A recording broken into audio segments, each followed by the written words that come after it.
দম মেরে গেছে, আর ছোট্ট বেগুনে কাঁদে কাঁদে আবার তাতে দম মেরে গেছে। দম মেরে গেছে কোনার কি ওরা। শুভ সকাল বন্ধুরা, সবাই কেমন আছো? আশা করছি সবাই ভালো আছো, আর আমিও ভালো আছি। আর সকাল সকাল দেখতেই পাচ্ছেন উঠে পড়েছি একটু ছাদে। আর আজকের ওয়েদারটা একটু অন্যরকম, কারণ রোদ্দুরও বেরোয়নি সেরকমভাবে। বৃষ্টি যেহেতু আগের দিন হয়েছিল, তার ফলে রোদ্দুরটা অতটা লাগছে না, হালকা হালকা রোদ্দুর বেরিয়েছে। আর বেশ সকালবেলা ঠান্ডা ঠান্ডার ওয়েদার, খুব সুন্দর আর মিষ্টি লাগছে। আর এদিকে সকালে সমস্ত কাজকর্ম হয়ে গেছে। আর আজকে যেহেতু শনিবার, তো চলে যাচ্ছি রান্নাঘরে একদম সোজাসুজি। মা ওদিকে অলরেডি রান্না বসিয়ে দিয়েছে। আর এদিকে দেখতে পাচ্ছেন আগের দিনের গাছগুলো একটু বেঁধে দিয়েছিলাম খুব সুন্দরভাবে, যেহেতু বৃষ্টি হয়েছিল একদম সবুজে সবুজে পুরো ভরে গেছে। আর এদিকে মা তো একদম রান্না বসিয়ে দিয়েছে, তো ওদিকে হচ্ছে ভাত। আর আজকে যেহেতু শনিবার, তো হচ্ছে এখানে বিউলির ডাল। আর দেখতেই পাচ্ছেন মা বিউলির ডালটা অলরেডি সিদ্ধ করতে দিয়ে দিয়েছে কড়াইয়ের মধ্যে। আজকে আর প্রেসার কুকার বের করেনি, কারণ এই বিউলির ডালটা বেশ ভালো গলন। আর এদিকে ছিল কয়েকটা পটল, তো পটলগুলো আজকে হবে ভাজা। আর এদিকে আমি শিলটা তো পেতেই নিয়েছি, তো বান্না বাটবো বিউলির ডালের মশলা। আর বিউলির ডাল জানেন তো একটু মশলা তো দিতেই হয়, শুধু মানে লঙ্কা ছিঁড়ে ফোড়ন দিয়ে ওটা হয় না, অতটা খেতে টেস্টি লাগে না, অনেকে হিং দেয়। তো আমাদের বিউলির ডালে আমরা দেবো এখানে মৌরি, সাথে একটু আদা দিয়ে দেবো, আর জিরে, আর কয়েকটা কাঁচা লঙ্কা দেখতেই পাচ্ছেন ছিঁড়ে দেবো। মা ওদিকে ছিঁড়ে দিচ্ছে আর আমি একটু এদিকে জিরেটা দিয়ে দিচ্ছি। তো এবার একটু এটাকে বেটে নেব।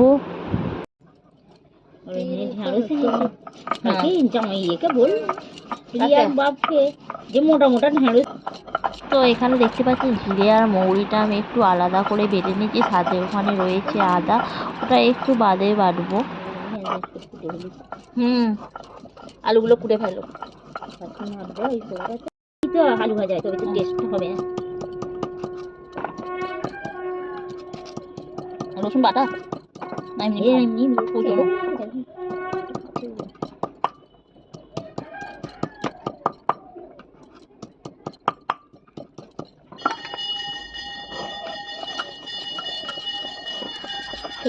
আলু দিয়ে দেবো, আলু না পেঁয়াজ, আলু কিসের বস্তা বলেছি ওই হয়েছে আলু হয়েছে, এতগুলো হয়েছে। আদুনি আদুনি আদুনি।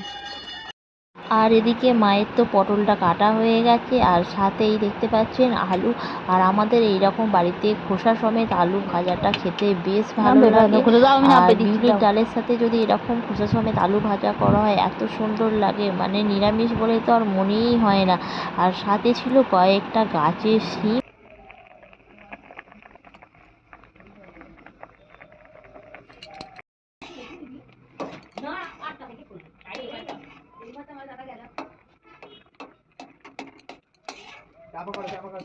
তো বিউলির ডালের মশলাটা বাটা হয়ে গেছে। আর এদিকে তেলের মধ্যে ফোড়ন দেওয়া হয়েছে একটু পাঁচ ফোড়ন, সাথে দিয়েছে শুকনো লঙ্কা, তেজপাতা, আর ওই যে আদা জিরেটা বাটা হয়েছিল ওটা দিয়ে দেওয়া হলো। আর একটু ভালোভাবে একটু কষিয়ে নেওয়া হবে, সাথে একটু নুন আর একটু হলুদ দিয়ে দেওয়া হবে।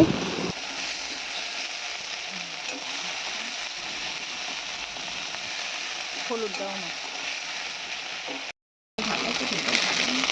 এইটা দাও, বেশি দিওনি।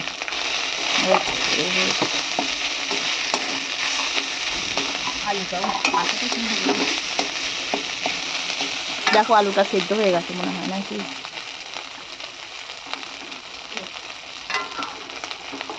না এটা দাও, আলুটা একটা কিছুতে ঢেলে নাও।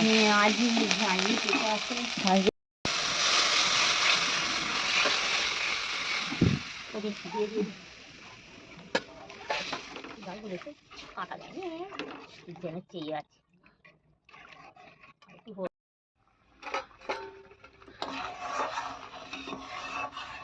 তো দেখতেই পাচ্ছেন বিউলির ডালটা এবার ফুটছে, সাথে দিয়ে দিয়েছে কয়েকটা কাঁচা লঙ্কা চিরা। একটু ঝাল ঝাল হলে খেতে বেশ ভালো লাগে। আর বিউলির ডালটা হয়ে গেছে, আমি এবার নামিয়ে নেব।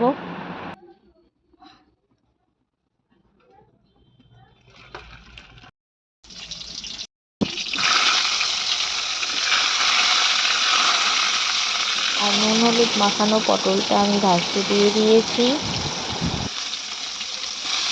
তো আগে হতো অনেক,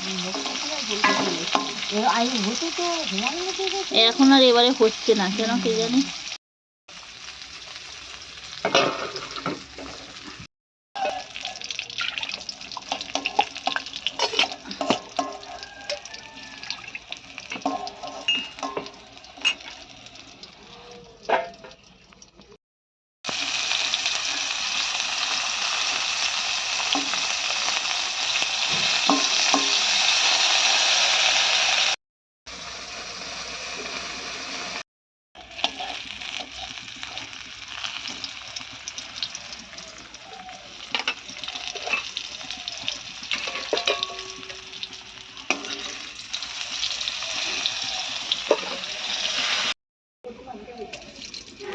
আর ওদিকে আগে থেকেই তো আলুটা সিদ্ধ ছিল, তো আলুটার মধ্যে একটু ফোড়ন দিয়ে দিয়েছি, যেহেতু আলু ভাজা হবে। তো একটু শুকনো লঙ্কা, তেজপাতা আর একটু পাঁচফোড়ন দিয়ে দিয়েছি, আলুটা ভাজবো। আর খুব বেশ সুন্দর খেতে হয়, যেহেতু পাঁচফোড়নের বেশ সুগন্ধ থাকে। তো আলুগুলো ছেড়ে দিলাম।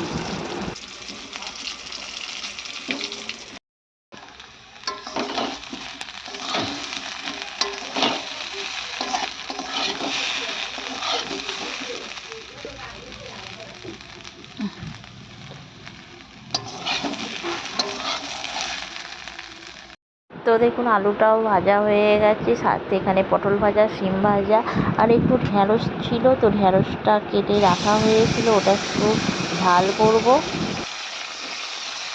আর ঢ্যাঁড়সটা ভেজে প্রথমে একটু তুলে নিয়েছি, আর তার মধ্যে দিয়ে দিয়েছি টমেটো, এখানে সর্ষে বাটা, সাথে একটু আদা বাটা।